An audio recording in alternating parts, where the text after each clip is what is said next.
Oh, hey there, buds. Activision today just dropped a crap ton of info about Season 4 DMZ.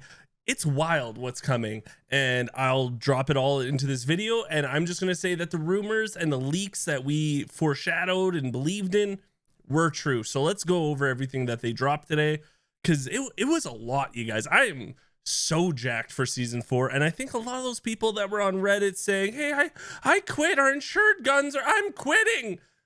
You're coming back. Trust me, it's going to be a goodie. You're going to come back. Before we start the video, I'm just going to quickly say, hey, my name is Geekseh. If you do end up enjoying this content, make sure you subscribe to the channel. It is free for you guys. It means the world to me. Also, I do stream 4 days a week on twitch.tv, where I'm going to be doing a ton of Season 4 info and just videos. And I'm also going to be doing a lot of live broadcasts. So come by, hang out, and let's get going. The leaks and rumors about a new map coming called Vondel, and it takes part in like an Amsterdam area, is true. And I'm sorry if I'm saying it wrong. It's a lot of people said last video I'm totally butchering the name Vondel, but you know what? I'm saying it, the Canadian pronunciation, right? Just like how they say Vondel. Come for the maple syrup, stay for the maple syrup. So they did show off a brief overview of the map with people dropping in, and they also talked about some of the things that are going to be included in the map. One of the most important things, though, they said was it is going to be 18 operators per match for the DMZ, which means, hey, there's going to be 6 teams of 3 that can spawn into the DMZ. So it is going to be bigger than Ashika Island. It's smaller than Al Mazrah. It's like that middle ground, right? So what they said was expect a mixture of densely packed urban streets and canals, larger structures to fully explore inside and out, a large degree of verticality, and the means to counter those that take advantage of it, including parkour routes and numerous streets to discover. They also said that it's going to feature 15 distinct points of interest, including a medieval castle dating back to the Saxon times, an abandoned zoo, a Greek revival styled city hall, soccer stadium currently set up for an epic paintball tournament final. There are also densely packed townhouses, small alleyway cafes, and a variety of other locales to explore and take tactical advantage of. From the pictures that we're seeing on this blog post, I'm really excited for this map, but the biggest thing that I'm excited for is that they talked about the verticality of this map. Now, Ashika Island was a smaller map. It is good, don't get me wrong. It's just not that, it doesn't have much verticality to it. So I'm hoping this being a smaller map still feels kind of somewhat larger, and it doesn't feel like, yeah, there's only 6 teams and they're going to destroy me, right? I would like the feeling of Al Mazrah on this map where, yeah, there's a lot of teams on here, but it doesn't feel like you're constantly running into them. That's something that I think with the DMZ would be a lot nicer. I think that's what a lot of things that people don't like about Ashika Island is it feels like you're running into people constantly. So hopefully this one is a little mixture of Al Mazrah and Ashika. It's like a happy medium. The next thing they went into was urgent missions. They talked about the wallet. Yes, we're going to be able to bring cash outside of raid, and also about faction rep. So they say specifically urgent mission completion will grant a tracked reputation with individual factions, as well as upgrades such as additional insured weapon slots, faster cooldown timers, and larger contraband key and wallet sizes. And yes, DMZ will allow you to keep your extracted cash from each mission in a wallet. You can then choose to re-infill with a full pocket of cash, potentially making it easier to complete objectives that require hundreds of thousands of cash for completion, or so your operator can go on a spending spree and upgrade themselves to the max. There's a lot to unpack here, you guys, because we do have to talk about the upgrade system, which is the forward operating base. We'll talk about that next, but I do want to break down some of the things and just specifically talk about them. So they did talk about, yes, we are able to bring money outside of raid, and now we're going to have this wallet. It's only going to be able to have so much cash until we upgrade it. And it says here we're going to be able to get larger contraband key and wallet sizes, also insured weapon slots, and faster cooldown timers. Now, the only way to get those things is not with the cash we bring out, though. It's with the rep system. So these urgent missions that I don't know how they're going to be, if they're just going to pop up every raid and you have to get to them first. Maybe they're daily missions that you do. We're not entirely sure yet, but we have to do these urgent missions to get the faction rep.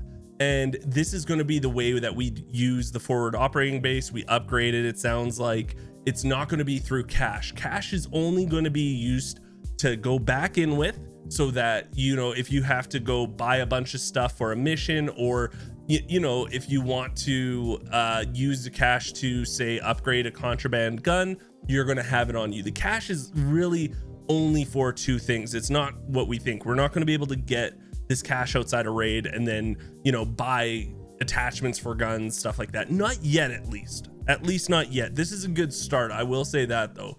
The wallet and all this stuff, this is the start that we need, I think. And I would say the backbone of what could be an amazing start to us flushing out the DMZ and doing stuff outside of raid, right? That's something that I keep talking about, and I will talk about till I'm blue in the face. We need more stuff to do outside of a raid, and something that feels like an RPG mechanic. So they talked about this forward operating base. It's going to be a more centralized hub for all communication and operator upgrades within DMZ coming in season 4, known as the forward operating base, the FOB. This menu system allows operators to complete objectives to earn a variety of upgrades to use across DMZ. These upgrades come in 4 different categories. So you have your stash, which is your wallet and key stash size increase, weapons locker, insured and contraband, armaments and upgrades, bounty board, so it's going to be for exfil bartering recipes and buy station discounts, communication station allowing urgent mission access.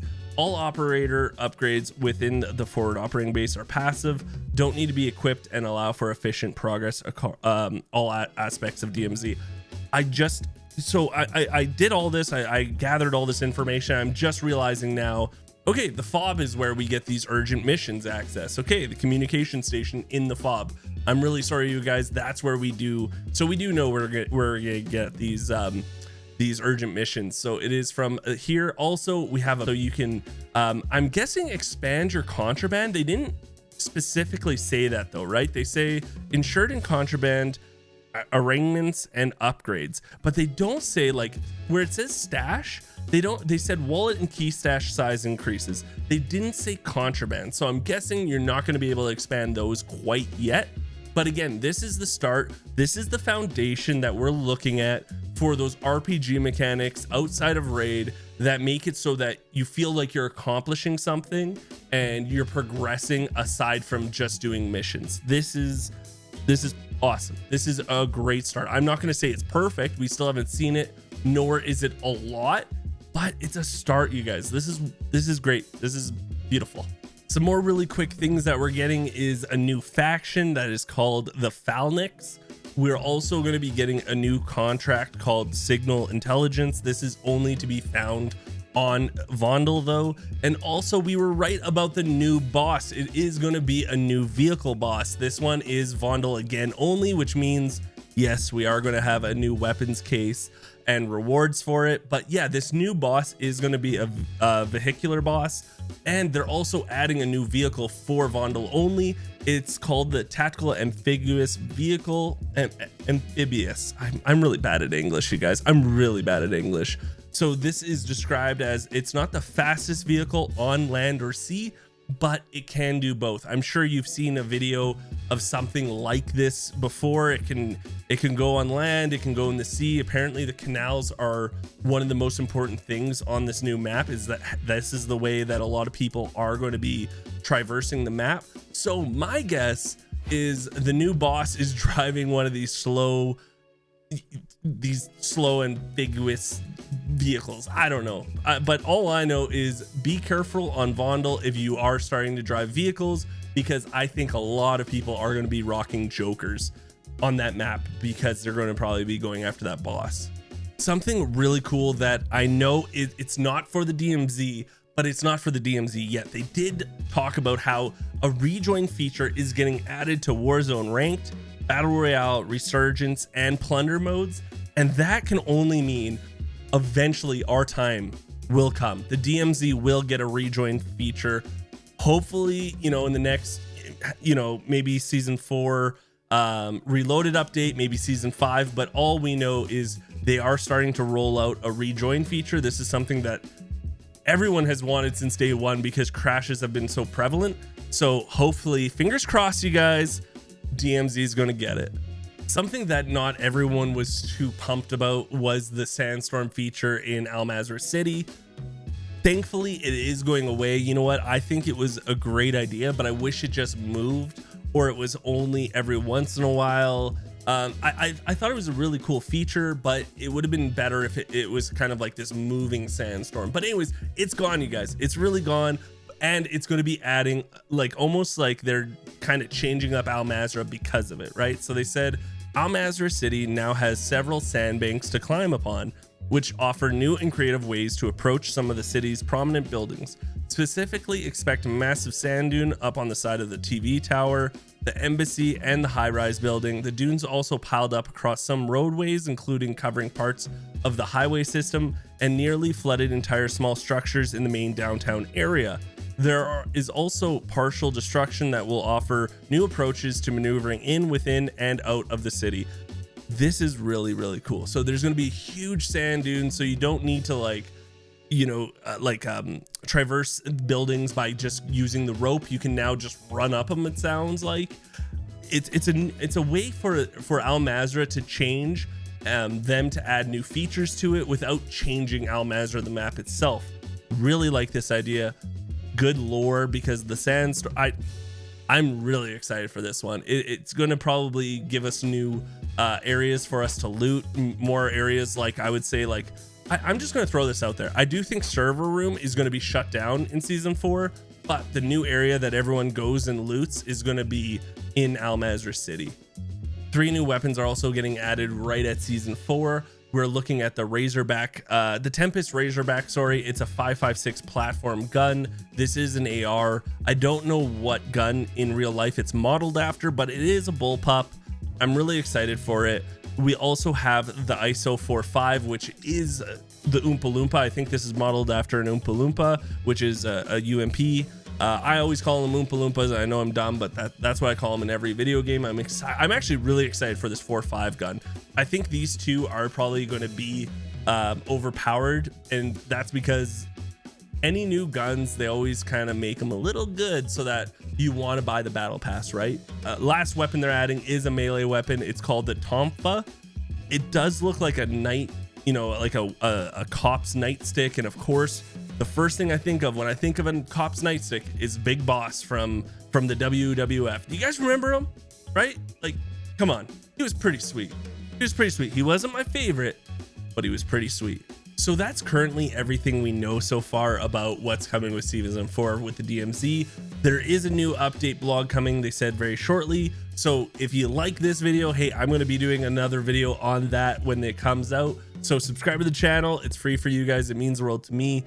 Also, I am going to be playing this game nonstop on twitch.tv/Geekseh. Come by, say hello, tell me how you feel about season 4, if it was worth us losing our insured weapons.